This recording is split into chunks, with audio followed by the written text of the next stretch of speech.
We're very pleased to have with us Dr. Jane Goodall, an exclusive interview with Saturday mornings here on Money FM. Dr. Jane, you dreamt of working with animals at the age of 10. By your 20s, you were already in Africa.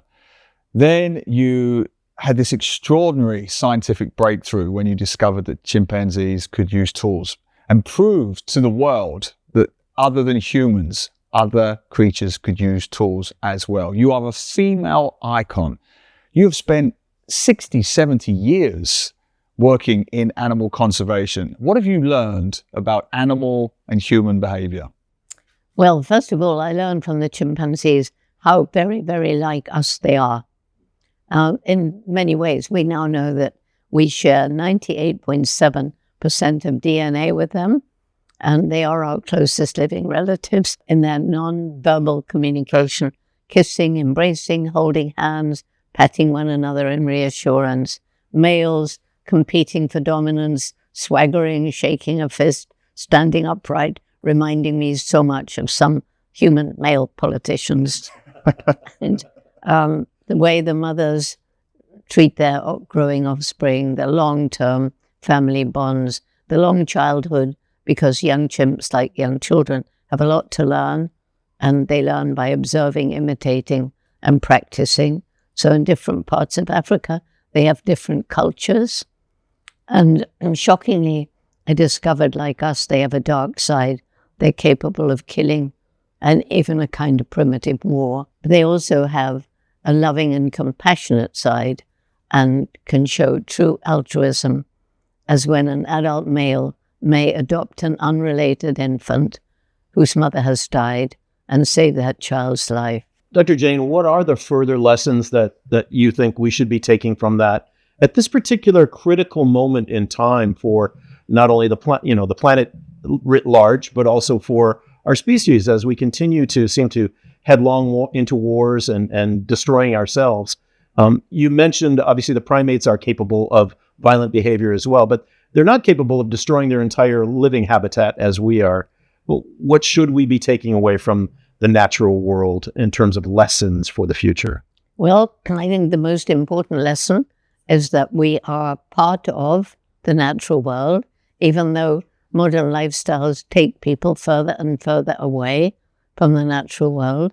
But what we need really to really understand is that we depend on the natural world for food, clothing, water, everything. And what we depend on is healthy ecosystems. And that is what we're destroying as development grows apace. And the ridiculous idea there can be unlimited economic development on a planet with one, finite natural resources, or at least resources that take time to be replenished. And secondly, growing human population. So with 8 billion of us, roughly, on the planet now, predicted to be 10 billion in 2050, what is going to happen? It's something we can't bury under the carpet. We have to think about it and talk about it, even though it's supposed to be politically correct. On that point, Dr. Jane, you once said that you can't save the world individually. You shouldn't try. What you should do is make little differences around your home, around your family, around your community. How did you reach that conclusion? Well, I don't know. It was in the late 1980s. Already I was meeting young people who had lost hope, and they were, angry or depressed or just really apathetic. And when I asked them, why do you feel that way? They said, well, you've compromised our future and there's nothing we can do about it. So we have compromised our children's future. In fact, since the Industrial Revolution, we've been stealing it. And we're still stealing it today. But when they said there was nothing they could do about it, I thought, no, that's not true. And so we had a gathering of young people, actually in Tanzania, where it all began. And we decided the most important message was every one of us makes some impact on the planet every single day. And we need to choose wisely. And if we spread this message around the world and everyone starts thinking about their own environmental footprint, then, this leads to big change. And we decided at this first meeting, about 30 young people, that each group of what we decided to call roots and shoots would choose 3 projects. So it would be bottom up, not top down. And the kids would choose a project help people, a project help animals, and a project help the environment, because it's all so interrelated, intermixed, interdependent. And from that beginning in 1991, we now have roots and shoots in 71 countries. We've got members from even a few preschoolers, lots of kindergarten, all the way through university, and even adults now, like the staff of a big corporation, are beginning to form roots and shoots groups. Parents working with their children, homeschools, anybody can start roots and shoots. I love that idea, Dr. Jane, and it certainly is a testament that it's been so successful. And yet here we are at this moment where, oftentimes we don't feel like people have really learned any lessons at all. And I know you get the legacy question a lot, but when you look back over your decades of doing this work, what do you hope will stick with people? You mentioned doing one good thing a day, et cetera. What do you hope will really stick with people over the coming 30, 40, 50 years? Well, first of all, it's not just doing one thing a day. It depends who you are. I mean, if you're CEO of a big corporation, you can, and some are, change, try and operate more sustainably.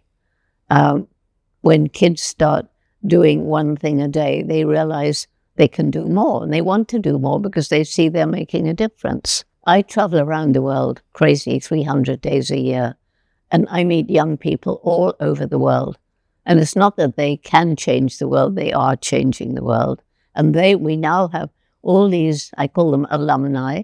They've been through roots and shoots as kids, and they maintain the values of respect and compassion as they go out. And some of them are in decision-making positions. And it amazes me how many come up to me and say, joining roots and shoots changed my life. That's why I behave the way I do today. So what do I hope? Roots and shoots needs to go further. 71 is a lot of countries, but there are more. Somewhere it's really, really needed. But, we can't decide now we're going to put roots and shoots in such and such country, because it means finding somebody in that country who's passionate, who gets it, and who really wants to make a difference. So it grows as we find these people. And that growth comes from you. I know you're very modest about your own achievements, but it's worth reiterating again that you went into primatology, you were the only woman in a man's field. Today, primatology is almost 50-50 between men and women. You've inspired an entire generation of women to go into your field. We've got our very own Dr. Andy Ung in Singapore, Singapore's Jane Goodall. How do you feel about that, and what more needs to be done?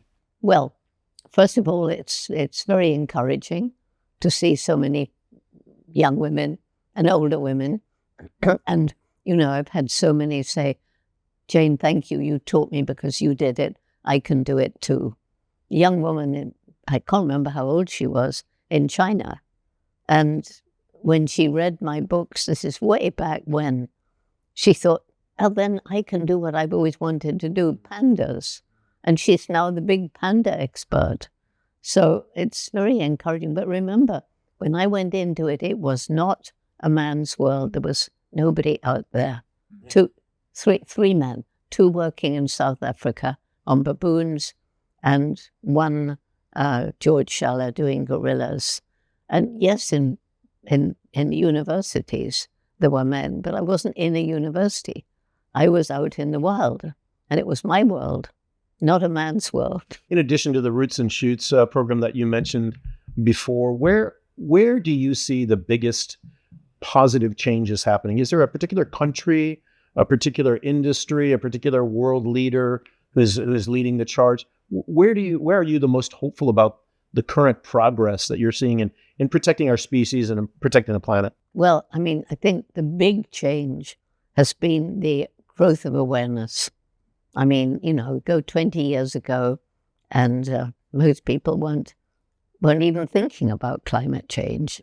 And I mean, I know we have some leaders who say climate change is the biggest hoax in human history, but that doesn't suggest a very clear understanding of what we're doing to the planet.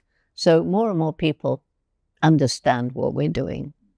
And more people, including business leaders, including politicians, they do understand that we need to make change. And unfortunately, there's more talk about change than action, because action isn't easy. The indigenous people would make a big decision based on how will this affect the future? And now, how will it affect me now, the next shareholders meeting, my next political campaign? So the biggest difference between us, chimpanzees, and all these other animals that we now know are so intelligent, but none of them could design a rocket that goes up to a planet. None of them could design the internet.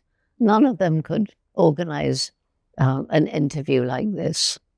And so how bizarre that the most intellectual creature to ever walk the planet is destroying its only home. So we seem to have lost wisdom. And I truly think it's only when head and heart work together that we can attain our true human potential. And Roots and Shoots is very much about heart. It is very much, when I first had to go and get a PhD, never having been to university, I was told I shouldn't talk about chimp personality, mind, or emotion. Those were unique to us. But luckily, I'd learned from my wonderful childhood teacher that was rubbish, and that was my dog. And, if you share your life with an animal, you know perfectly well that we're not the only intelligent, sapient creatures on the planet. It's really strange. That's why working with the Roots and Shoots youngsters, trying to persuade them that empathy is really important. And not, as I was told, if you have empathy, you can't be a good scientist. So it's bringing the heart and compassion into our daily lives, into our politics, into our businesses. And it's beginning to happen. And it's also happening in Singapore. If I can bring it back to Singapore, the Jane Goodall Institute chapter in Singapore is growing all the time. And one of your peers and contemporaries, Sir David Attenborough, has said that Singapore is the template for cities and coexistence with wildlife and people living together. You've seen what we've done with the macaques, with the Raffles-banded langur. What are your thoughts on Singapore and our attempts to live as one, city and nature together? Well, it's what has to happen if we want biodiversity to start, coming back, because we are destroying it. And we're destroying it because of this rapid development and encroaching on wild habitats. So Singapore is unique in that it's small, it's contained, and I don't know who began the green city idea, but clearly it's doing a good job. And I can tell you another story about Singapore too. I was talking to a group of CEOs in Singapore, and one of them afterwards, he said, "Jane, I want to promise you, I have been working really hard for the last 8 years to make my corporation sustainable in the countries where we source our goods, in the supply chain, difficult, but we're trying, in our offices around the world, and in the way we treat our customers, for 3 reasons. One, I saw the writing on the wall that we're using up natural resources in some places faster than nature can replenish them. Secondly, consumer pressure. People are beginning to ask questions. How was this product made? Did it harm the environment? Was it cruel to animals like intensive farming? Is it cheap because of unfair wages? But he said, what tipped the balance for me was my little girl coming back from school one day, and she said, "Daddy, they tell me what you're doing is hurting the planet. That's not true, is it, Daddy? Because it's my planet." That's what we have to do, reach the heart, so that head and heart have a chance of working in harmony. And that's how we understand that we need to live in harmony with these creatures whose habitats we have invaded. And people tend to say, oh, these horrible creatures are invading our space, but it was their space and we took it away from them. There is a tension, a dichotomy, especially in places like Singapore, areas that were once primary, secondary, tertiary growth forest are being cleared for development. Out in Neil's area on the east side of the island is a notable one. There's another one on the west side currently under development. And while Singapore is a very green island and by design, and many good things happening with the otters and the banded langur and so many, we still are caught in this challenge of growth and helping people live good lives and protecting a very limited biodiversity on this particular island and other countries as well. How do you see that balance? How do you see that? What is the right model to achieve that balance? It's not my job to answer that question. My job is to say, if we can't answer it, we're doomed. We must find a way of living in harmony. And we must find a way of protecting biodiversity. And we must find a different way of thinking so that everything doesn't come down to profit and loss. We've just got to have a new mindset. And I can't design that. I'm not an economist.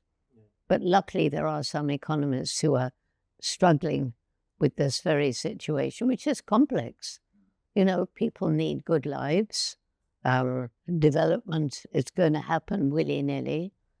But it's a question of, how many of us have way more than we need? I do. I have way more than I need.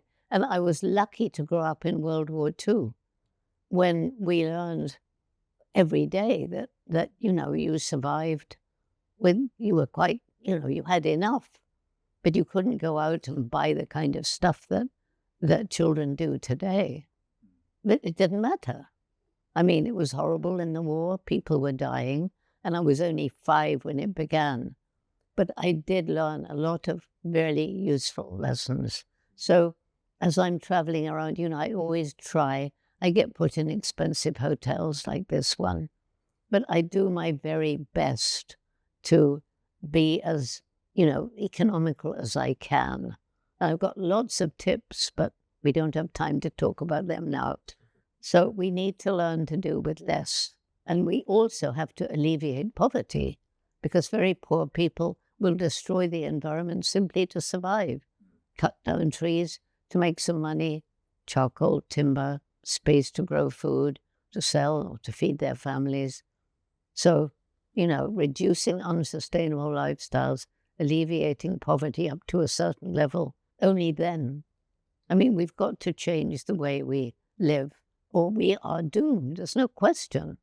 We cannot go on treating the globe the way we are. And no one has done more to spread that message than you. You have devoted your life to conservation, to animal welfare. As you mentioned, you're in your 91st year and you're still traveling 300 days of every year. Do you, at the very least, allow yourself that whiskey still every night? Absolutely. But it's not just, sometimes I cannot go through a lecture because, you can probably hear my voice getting a bit, and the only thing that enables me to carry on, sometimes I have a little whiskey on the podium because I've tried all the things the singers use.